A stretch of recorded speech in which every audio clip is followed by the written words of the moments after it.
nós do Easy Agro, em parceria com o SynergiaCast, vamos publicar esse excelente conteúdo em nosso site. Esses insights de entrevista com especialistas e agrônomos que a gente vem fazendo aí no programa.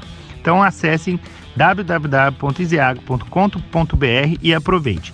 Também para baixar o nosso aplicativo. Você pode consultar as diversas pragas, doenças e os produtos que controlam essas pragas e doenças em nosso aplicativo. Você também pode fazer orçamento de produtos, sementes e fertilizantes no aplicativo que vai ser encaminhado para o distribuidor ou cooperativa mais próxima de você para melhor atendê-lo. Junte aos mais de nossos 37 mil usuários e mais de 4 milhões de hectares cadastrados em nossa plataforma e faça download do aplicativo hoje mesmo. Grande abraço, é gratuito.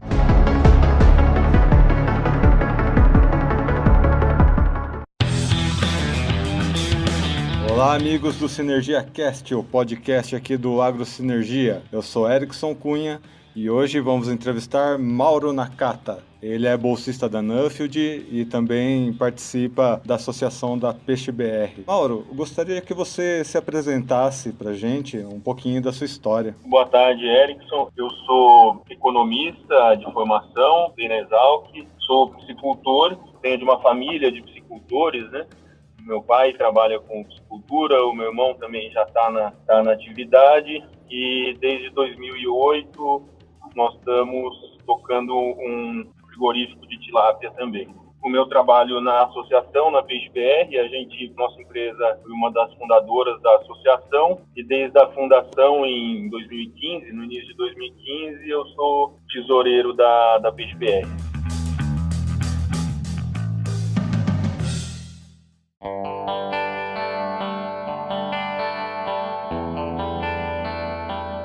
Mauro, explica um pouquinho para a gente como é que funciona a Peixe BR. O nome Peixe BR é a Associação Nacional de Piscicultura. A ideia da associação, desde o início, em 2015, foi se apresentar como a cara da indústria da piscicultura. Desde prestadores de serviço, fornecedores de rede, de tela, fornecedores de alevino, ração, até a distribuição para o atacado ou para o varejo. Então, pegando aí todos os elos da cadeia, trabalhando pela piscicultura. Como a gente aqui trabalha muito com a agricultura, né? Às vezes a gente falha um pouquinho em dar um pouquinho de atenção a esses outros setores, né? Na questão da piscicultura, tem uma certa tradição, né? Você vê na história do Brasil, os próprios indígenas, uma das principais fontes de sobrevivência eram os peixes de rio, por exemplo, né? Essa tradição do peixe, né? Hoje em dia é um mercado bem representativo, né? Como que está o mercado de peixe hoje em dia, levando toda essa tradição em que essa proteína carrega?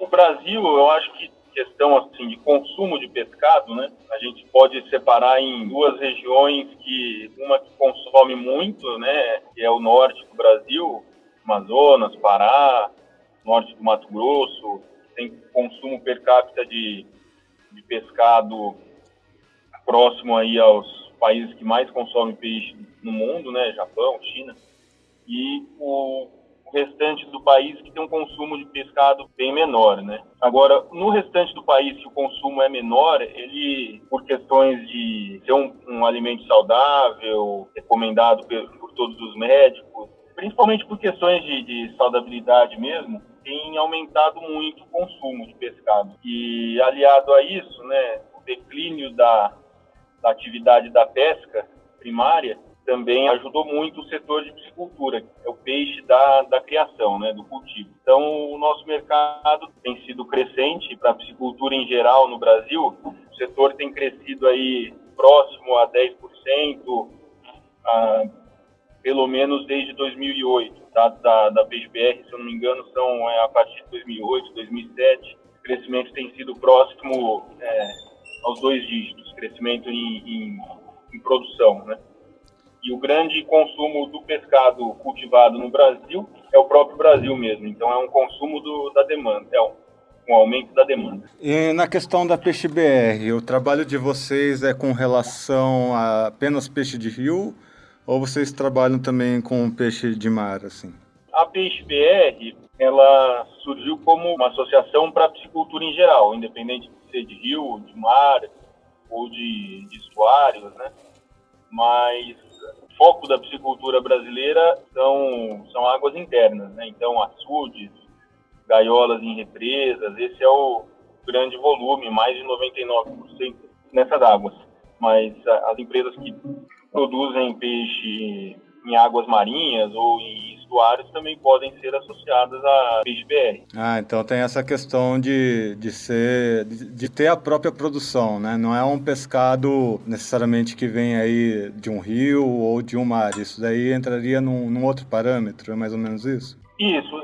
Dentro da associação, né, são empresas ligadas à produção de piscicultura, né? Então, prestadores de serviços, fornecedores, as próprias empresas, os frigoríficos. Agora, as empresas que são exclusivamente da pesca, né, da pesca extrativa, aí eles já fazem parte de outras associações, né? E já são empresas mais antigas que têm associações também mais antigas, que já existem aí algumas há mais de décadas aí. Agora, no caso da Peixe BR, são empresas da piscicultura, do cultivo. Ocorre, em alguns casos, né, de empresas que têm produtos oriundos do cultivo, da piscicultura e oriundos da pesca extrativa. E aí essas empresas podem se associar à Peixe BR também. Não há problema quanto a isso. Que aí eu quero entrar numa questão que é o seguinte, há uma certa preocupação com a questão do peixe ser fresco, né? Você vai num restaurante ou comprar um peixe, há sempre essa questão em pauta de ser um peixe fresco, até por causa de segurança alimentar, né? Como vocês aí da Peixe BR estudam essa questão do peixe fresco? A nossa posição, né, pela Peixe BR é que peixe de cultivo está sempre nas melhores condições que um peixe pode estar. Como a gente tem cultivo programado e o processamento desse peixe que vem das pisciculturas também é programado, então não tem intervalo de tempo entre a despesca e o processamento. Geralmente um peixe de cultivo ele é despescado hoje, processado hoje mesmo, se for resfriado é mantido em refrigeração, se for congelado é congelado no mesmo dia. Normalmente o máximo que ocorre é um peixe que é despescado hoje e processado no dia seguinte. Então as condições do peixe de piscicultura são sempre as melhores possíveis, né? Quase o ideal aí da produção. Interessante entrar um pouquinho nesse ponto por causa da questão da exportação, né? Como é que funciona a exportação desses peixes? Olha, hoje, peixe de piscicultura exportado pelo Brasil tem um caso aí, que são filés frescos de tilápia, filés resfriados. O processo é geralmente uma despesca hoje, processamento no mesmo dia e o embarque num avião destino mais comum, que é Miami, também no dia seguinte ao processamento. Então, em até 36 horas, esse filé resfriado de tilápia deve já estar chegando em Miami, destino mais comum dos filés resfriados que saem do Brasil. A velocidade do processo é bastante grande.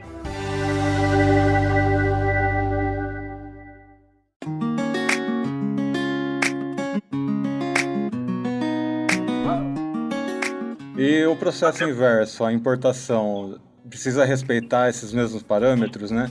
Por exemplo, uma importação de peixe, a preferência é importar esse peixe de países mais próximos, como Chile, ou não, é indiferente. Tem importação também de Dinamarca, países nórdicos. Essa parte da importação, qual que é a relevância de se ter também esses parâmetros aí?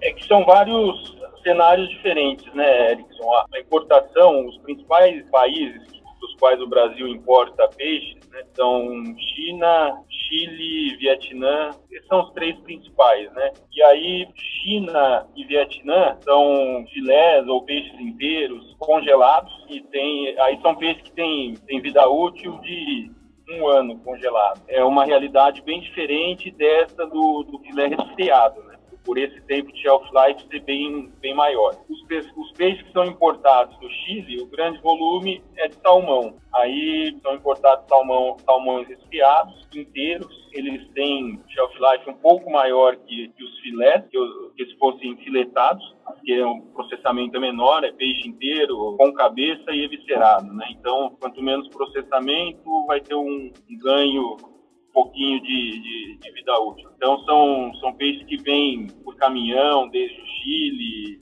uma viagem de aí 7 dias aproximadamente, e aí quando chega ao Brasil tem mais uns 7 dias de vida útil. Geralmente o destino são restaurantes japoneses. São duas realidades bem distintas, né? Essa do peixe congelado, que vem por navio, frete de 1 mês, e a do peixe resfriado, que aí pode vir, às vezes, via aérea, mas geralmente vem por caminhão. Agora vamos falar um pouquinho de onde os pontos se convergem, né, entre agricultura e piscicultura, que seria a ração dos peixes, né? A maior preocupação do piscicultor, né, do produtor de peixe, é conversão alimentar. O principal custo de produção de um peixe de cultivo é a ração, né, é o alimento. E então, quanto melhor o fator de conversão alimentar, menor o custo do produtor. As principais fontes de proteína para a ração de peixe são farelo de soja e farinha de vísceras de frango. A principal fonte de energia é milho. E esses são os 3 principais componentes da ração de peixe. Então, quanto melhor a conversão alimentar do peixe, quanto mais eficiente for o piscicultor, menor vai ser a demanda por área que ele vai ter em produção de grãos. Então, você vai ter um peixe com um custo menor e também com uma pegada de produção de grãos um pouco menor. Vai ser um peixe um pouco mais sustentável. Essa é a busca do produtor hoje, do produtor de peixe hoje. E com relação ao ciclo de vida do peixe, tem uma época de engorda, de crescimento do peixe, tem uma época em que você precisa deixar o peixe lá em sua época de reprodução. Como que funciona o ciclo de vida do peixe dentro de um processo de produção para a piscicultura? A piscicultura hoje está bem segmentada, né? Então tem bem definidas as funções. Existem pisciculturas que só fazem a levinagem de peixe. Geralmente, os 12 meses do ano, ocorre desova e ocorre produção de larvas e depois de alevinos.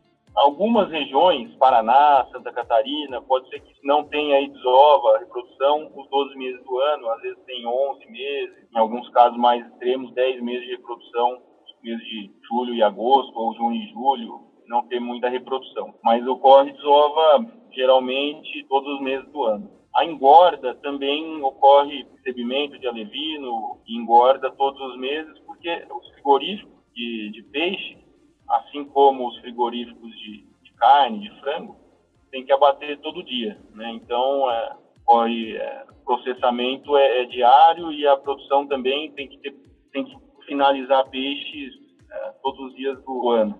A tilápia tem um ciclo aí de aproximadamente 7 meses entre o alevino e o abate.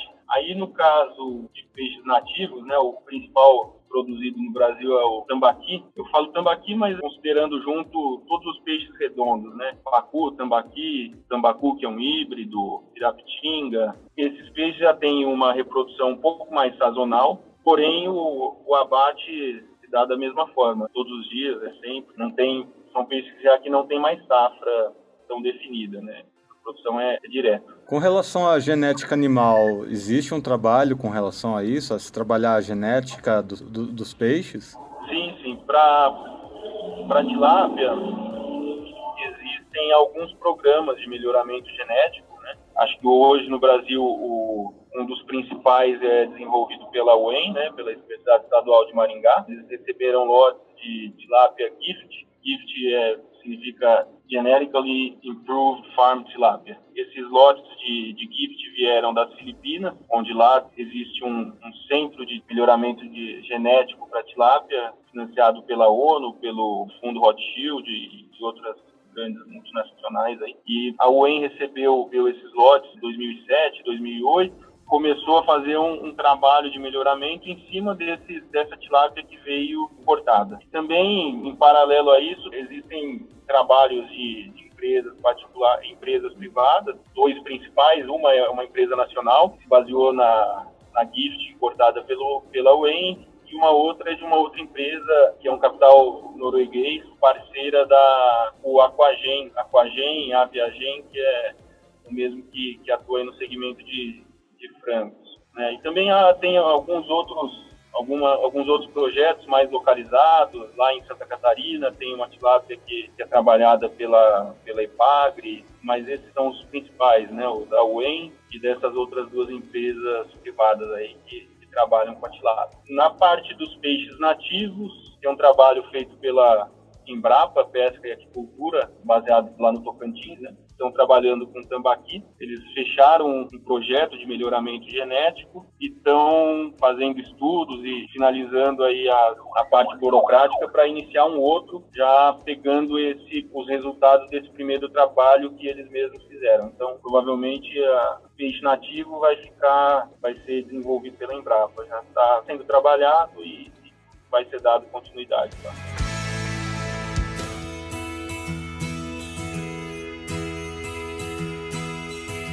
Agora vamos entrar um pouquinho na sua pesquisa, Mauro. Do que se trata a sua pesquisa? Conta um pouquinho. O meu trabalho na NUF, a minha ideia é entender, primeiro é trabalhando com tilápia, né? E a minha ideia é entender a estrutura de custos dos principais países produtores de tilápia no mundo e, com isso, conseguir avaliar a competitividade da piscicultura brasileira e ver em quais pontos a gente está melhor, igual ou pior questão de eficiência, custo, frente a esses países. Então, os países que eu ou já visitei ou que eu vou visitar, né, são Colômbia, China, Vietnã, Indonésia e algum país da América Central, provavelmente México, né? Então, esses são os principais países produtores de tilápia e o objetivo é esse, conseguir identificar os pontos fortes do Brasil frente a esses países e também nossos pontos fracos, né? Onde que a gente tem menor eficiência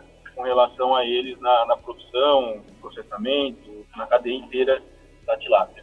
Inclusive você estava na Colômbia, né?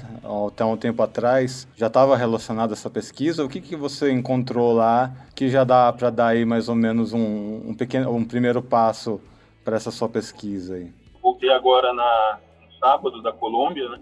Eu já fiquei lá, foram 3 dias e meio, fazendo visitas à piscicultura, frigoríficos, processadores, conhecendo mesmo o setor de piscicultura lá na Colômbia. Com relação a custos, né, eles têm uma estrutura de custos, o alimento a ração é pouca coisa mais cara que a nossa, então o custo de produção do peixe vivo, peixe gordo, é um pouco acima do nosso, porém eles têm uma mão de obra um pouco mais baixa, um aproveitamento melhor de produtos. Então, o custo de processamento deles, eu acredito que seja um pouco menor que o nosso. Mas eu não fechei nenhum dos dados que eu levantei lá, não deu tempo ainda. Mas eu acredito que vai ter uma estrutura de custo parecida com a brasileira, não é muito diferente, não. Pelo seu feeling, né, de tantos anos trabalhando nesse mercado, você considera o mercado de piscicultura brasileiro competitivo globalmente? Considero sim. A piscicultura, produção primária é muito competitiva e a indústria está se modernizando e aumentando a eficiência muito rápido e de maneira muito boa nos últimos anos. Então, eu acho que o Brasil está num caminho bem interessante para a piscicultura.